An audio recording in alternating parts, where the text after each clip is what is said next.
Hello guys, कैसे हैं आप लोग। मैं हूं रिक्की और हमारे यूट्यूब चैनल निर्मला निर्वाण क्लासेस में आप सभी का स्वागत है। जैसा कि जान रहे हैं हिस्ट्री चल रहा है और हिस्ट्री में हम लोग जो है इसके पहले राष्ट्रकूट वंश चल रहा था और राष्ट्रकूट वंश का सारा पॉइंट देखे थे। राष्ट्रकूट के बाद कुछ पॉइंट जो राष्ट्रकूट वंश का बचा हुआ था वो हमारे बोर्ड पे ये 3-4-5 पॉइंट है जो एलोरा संबंधित है, जो एलोरा गुफाओं से संबंधित है। महाराष्ट्र में जो एलोरा की गुफाएं हैं उससे संबंधित है और उसका कुछ पॉइंट यहाँ तक है। और इसके बाद जो है चालुक्य वंश है। चालुक्य वंश के बाद आज इसके बाद जो हम लोग पढ़ेंगे उसका वर्णन है और फिर अगले दिन जो वीडियो होगी वो यहाँ से स्टार्ट होगा। ठीक है, तो अब हम लोग यहाँ से पॉइंट देखते हैं क्या क्या है राष्ट्रकूट का बचा हुआ एलोरा से संबंधित, है ना। तो आइए देखते हैं एलोरा एवं एलिफेंटा महाराष्ट्र, है ना। एलोरा एवं एलिफेंटा, एलोरा एवं एलिफेंटा जो महाराष्ट्र में है, गुहा मंदिरों का निर्माण राष्ट्रकूटों के समय ही हुआ। तो ये क्वेश्चन बहुत ही इंपॉर्टेंट है कि एलोरा एवं एलिफेंटा का जो गुफा है जो महाराष्ट्र में है, ये गुहा मंदिर का निर्माण किसके द्वारा हुआ? राष्ट्रकूटों के द्वारा। बहुत ही ज्यादा मोस्ट इंपॉर्टेंट क्वेश्चन है, जितनी इसकी तारीफ की जाए मित्र उतना ही कम है। ये पूछा जाता है कि एलोरा एवं एलिफेंटा के गुहा मंदिर का जो निर्माण किया गया वो किसके द्वारा किया गया? तो राष्ट्रकूट राजवंशों के द्वारा किया गया, राष्ट्रकूटों के समय में किया गया, राष्ट्रकूटों के समय में किया गया। ठीक है, तो एलोरा एवं एलिफेंटा महाराष्ट्र है ना, गुहा मंदिरों का निर्माण राष्ट्रकूटों के समय में ही हुआ। अब आगे बढ़ते हैं। एलोरा में 34 शैलकृति, कितना है? एलोरा में 34 शैलकृत गुफाएं हैं। इसमें 1 से 12 है ना, 1 से 12 तक बौद्धों का, 1 से 12 तक बौद्ध, 13 से 29 है ना, 13 से 29 तक हिंदुओं एवं 30 से 34 तक जैनों की गुफाएं हैं। तो ये क्वेश्चन भी बहुत ही ज्यादा इंपॉर्टेंट है कि एलोरा में कितनी शैलकृति है? तो 34। शैलकृति की संख्या एलोरा में कितनी है?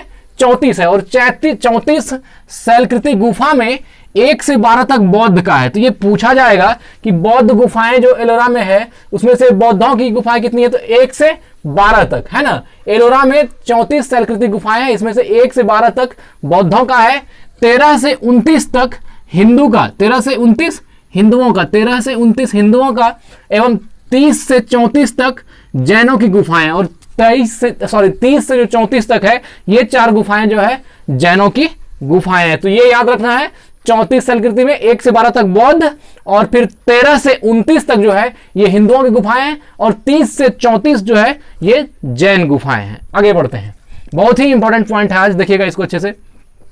बौद्ध गुफाओं में, है ना, बौद्ध गुफाओं में सबसे प्रसिद्ध विश्वकर्मा गुफा, सबसे प्रसिद्ध क्या है? विश्वकर्मा गुफा।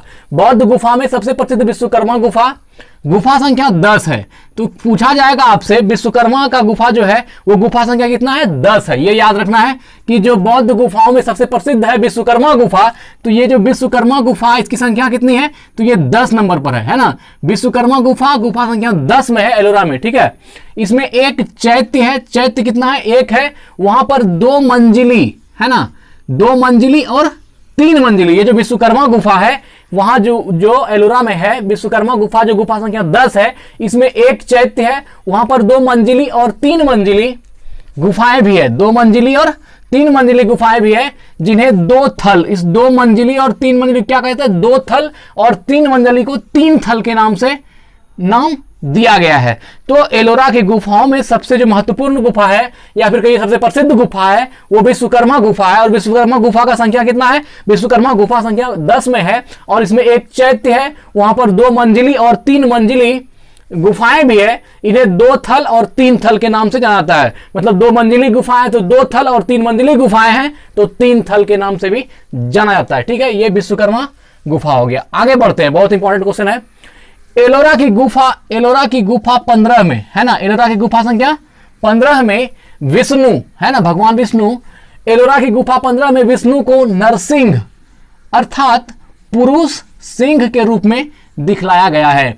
तो ये इसमें कहेगा कि एलोरा में भगवान नरसिंह का जो है किस गुफा संबंधित है? तो गुफा संख्या 15 से। एलोरा की गुफा संख्या 15 में क्या है? विष्णु को नरसिंह, नर अर्थात पुरुष, सिंह मतलब सिंह, तो वही है एलोरा की गुफा 15 में विष्णु को नरसिंह अर्थात पुरुष सिंह के रूप में दिखलाया गया, पुरुष सिंह के रूप में दिखलाया किसको?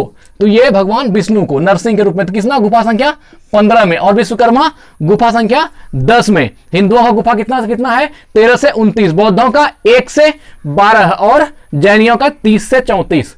आगे बढ़ते हैं। एलोरा गुफाओं का सर्वप्रथम उल्लेख फ्रांसीसी यात्री है ना थेविनेट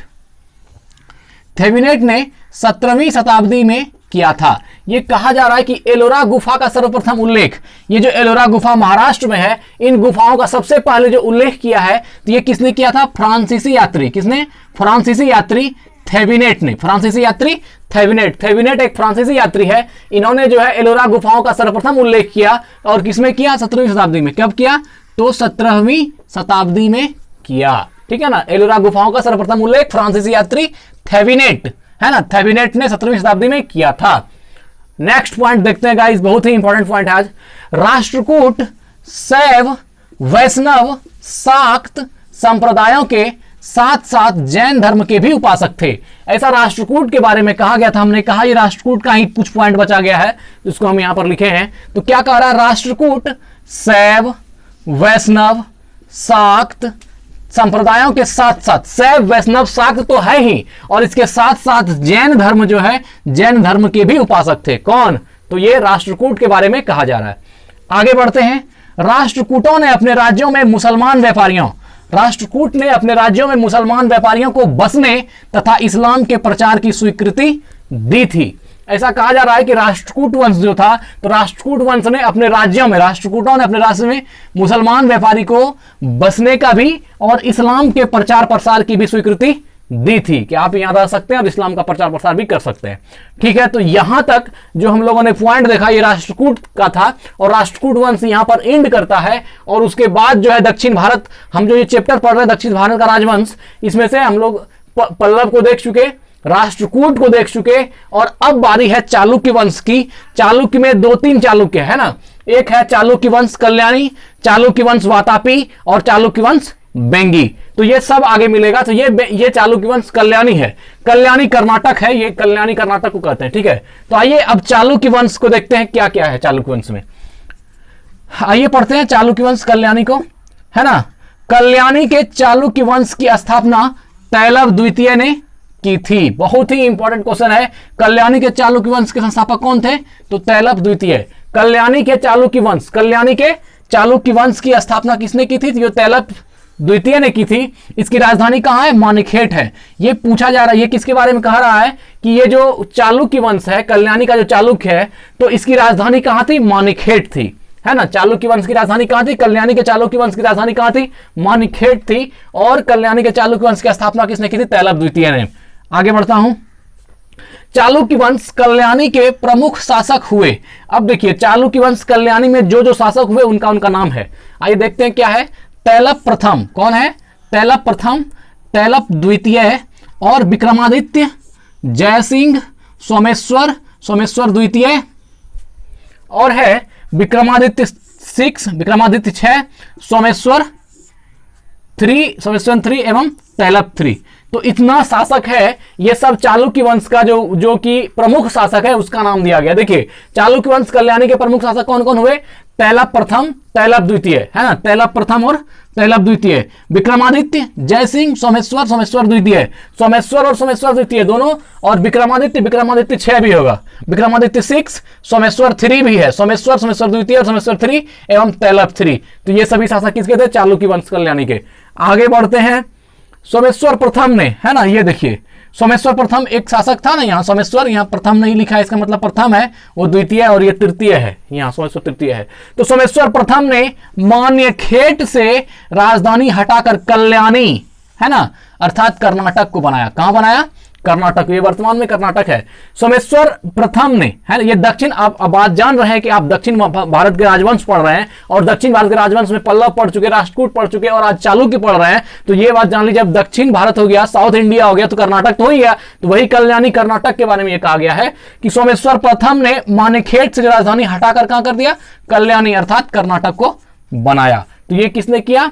मानेखेट से हटा करके कल्याणी किसने किया? तो ये सोमेश्वर प्रथम ने। किसने किया? सोमेश्वर प्रथम ने। क्वेश्चन आ सकता है कि चालुक्य वंश का जो राजधानी है मानेखेट से हटाकर कल्याणी किसने किया? तो ये सोमेश्वर प्रथम ने किया, सोमेश्वर प्रथम ने किया। आगे बढ़ता हूं। चालुक्य वंश का सबसे प्रतापी शासक विक्रमादित्य 6 था, है ना, विक्रमादित्य 6 या 6 जो भी बोलिए, विक्रमादित्य 6 था। और ये क्या था? चालुक्य वंश का सबसे प्रतापी शासक था। चालुक्य वंश का सबसे प्रतापी शासक कौन था? विक्रमादित्य 6 था, विक्रमादित्य 6 था। ठीक है, आगे बढ़ते हैं। विल्हन है ना, विल्हन एवं विज्ञानेश्वर, विल्हन एवं विज्ञानेश्वर विक्रमादित्य 6 के दरबार में ही रहते थे। ये जो है विल्हन और कौन है, विज्ञानेश्वर, विल्हन एवं विज्ञानेश्वर, ये राइटर है, मतलब एक तरह से ग्रंथ लिखने वाले हैं। तो ये किसके दरबार में रहते थे, विक्रमादित्य 6 के दरबार में रहते थे, है ना। विल्हन एवं विज्ञानेश्वर विक्रमादित्य 6 के दरबार में ही रहते थे। आगे का पॉइंट देखते हैं। मिताक्षरा क्या है, मिताक्षरा हिंदू विधि ग्रंथ है। मिताक्षरा क्या है, एक हिंदू विधि ग्रंथ है। ये याज्ञवल्क्य की स्मृति पर व्याख्या है। अब आपको लगता होगा कि ये याज्ञवल्क्य क्या है, याज्ञवल्क्य एक महर्षि का नाम है जिसका कि चिंतन धारा दर्शन में, भारतीय दर्शन में है। तो ये एक महर्षि है, उन्हीं का जो है चिंतन, उन्हीं की जो स्मृति व्याख्या, स्मृति पर व्याख्या। स्मृति का अर्थ क्या होता है, स्मृति का अर्थ है जो सुना गया, है ना, जो सुना गया हो उसे स्मृति कहते हैं। तो हिंदू धर्म में, सनातन धर्म में जो आप वांग्मय या फिर उपनिषद का जो आधार माना गया है वो स्मृति को माना गया है कि ये किसी ने लाया नहीं है, ये सुना गया है किसी एक महापुरुष द्वारा। ये जो कहा गया कि ये मतलब जो किसी के द्वारा कहा गया ईश्वर के द्वारा और उसको सुना गया है, तो इस तथ्य को जो सुने जाने की जो तथ्य है, इस तथ्य को स्मृति कहते हैं। और इसी पर है कि मिताक्षरा जो हिंदू विधि ग्रंथ है, इसमें याज्ञवल्क्य ऋषि जो है इसके स्मृति पर व्याख्या, उस पर जो व्याख्या है, व्याख्या नामक जो ग्रंथ लिखा गया, इस ग्रंथ की रचना महान विधिवेत्ता विज्ञानेश्वर ने की। विधि मतलब जानते हैं कि संविधान होता है, कानून होता है। तो महान विधिवेत्ता, ये जो है विज्ञानेश्वर क्या थे, एक विधिवेत्ता थे। तो महान विधिवेत्ता विज्ञानेश्वर ने की थी। एक बार पुनः देख लेते हैं। मिताक्षरा हिंदू विधि ग्रंथ है जो याज्ञवल्क्य की स्मृति पर व्याख्या है, और इस ग्रंथ की रचना इस ग्रंथ की रचना महान विधिवेत्ता किसने किया, विज्ञानेश्वर। तो सीधा आते हैं कि मिताक्षरा का रचना किसने किया, विज्ञानेश्वर। एक क्वेश्चन और बन सकता है कि मिताक्षरा जो है, मिताक्षरा क्या है, तो ये एक हिंदू विधि ग्रंथ है ना। विधि मतलब कानून व्यवस्था या जीने के लिए जो नियम उसूल चाहिए वो विधि है। तो हिंदू विधि ग्रंथ, और ये जो किस पर बेस्ड है, तो ये याज्ञवल्क्य की स्मृति की व्याख्या पर है। और इसकी व्याख्या कर किसने इसको लिखा, महान ग्रंथ, तो ये विज्ञानेश्वर ने लिखा। मिताक्षरा विज्ञानेश्वर। आगे बढ़ते हैं। विक्रमांक, देखिए विक्रमांक देवचरित, विक्रमांक देवचरित पुनः देख लीजिए। विक्रमांक देवचरित की रचना विल्हन ने की थी। विक्रमांक देवचरित, विक्रमांक देवचरित की रचना विल्हन ने की थी। इसमें विक्रमादित्य 6 के जीवन पर प्रकाश डाला गया है। आप जानते हैं कि जो कवि जिसके दरबार में रहता है वो उस पर कोई ना कोई अपना कला का कुछ ना कुछ प्रदर्शन करता है उसके सामने। तो इसी तरह आप देखिए, हम बात करें अकबर की, तो अकबर के दरबार में अबुल फजल रहते थे, तोताए हिंद। तो उन्होंने तोताए हिंद अमीर खुसरो, ये जो आईने अकबरी अबुल फजल ने लिखी है, और उसमें अकबर के बारे में बहुत कुछ लिखा गया, उसके राज्य के बारे में बहुत बढ़ा चढ़ा करके, या जैसे भी हो तो बहुत उसके बारे में लिखा गया है। इसी प्रकार जो है विक्रमांक देवचरित के विक्रमादित्य 6 के दरबार में विल्हन रहते थे, और ये एक राइटर हैं। तो विल्हन ने विक्रमांक देवचरित की रचना की और इसमें विक्रमादित्य 6 के जीवन पर प्रकाश डाला। ये किसने किया, विल्हन ने। तो विक्रमादित्य 6 के दरबार में 2 राइटर थे, एक विज्ञानेश्वर और एक विल्हन। वो से विज्ञानेश्वर, वो से विल्हन, और वो से विक्रमादित्य। तो विक्रमादित्य के दरबार में ये दोनों रहते थे, और विज्ञानेश्वर ने मिताक्षरा लिखा और विल्हन ने क्या लिखा, विक्रमांक देवचरित, है ना। विक्रमांक देवचरित, विक्रमांक देवचरित की रचना विल्हन ने की थी। इसमें विक्रमादित्य 6 के जीवन पर प्रकाश डाला गया है। किस पर डाला गया, जीवन पर प्रकाश डाला गया, मतलब जीवनी ही है एक तरह मानिए आप। चलिए, इसके बाद ये जो चालुक्य वंश कल्याणी इंड हो गया यहाँ पर। अब नेक्स्ट जो है चालुक्य वंश वातापी आने वाला है। चालुक्य वंश वातापी हम लोग अगली वीडियो में देखेंगे, और इसके बाद देखेंगे चालुक्य वंश बेंगी, है ना, चालुक्य वंश बेंगी। उसके बाद फिर चोल चलेगा, चोल वंश, फिर यादव वंश आएगा, उसके बाद होयसल वंश, फिर कदम्ब वंश, गंग वंश, काकतीय वंश, और यहाँ पर दक्षिण भारत का राजवंश जो है यहाँ पर आकर के इंड होगा। तो फिर कल जो हमारी वीडियो आएगी वो चालुक्य वंश वातापी से अगला पॉइंट लेकर हम लोग बढ़ेंगे। तब तक के लिए धन्यवाद। अगर हमारा वीडियो पसंद आता है तो लाइक करें और चैनल को सब्सक्राइब जरूर करें। धन्यवाद।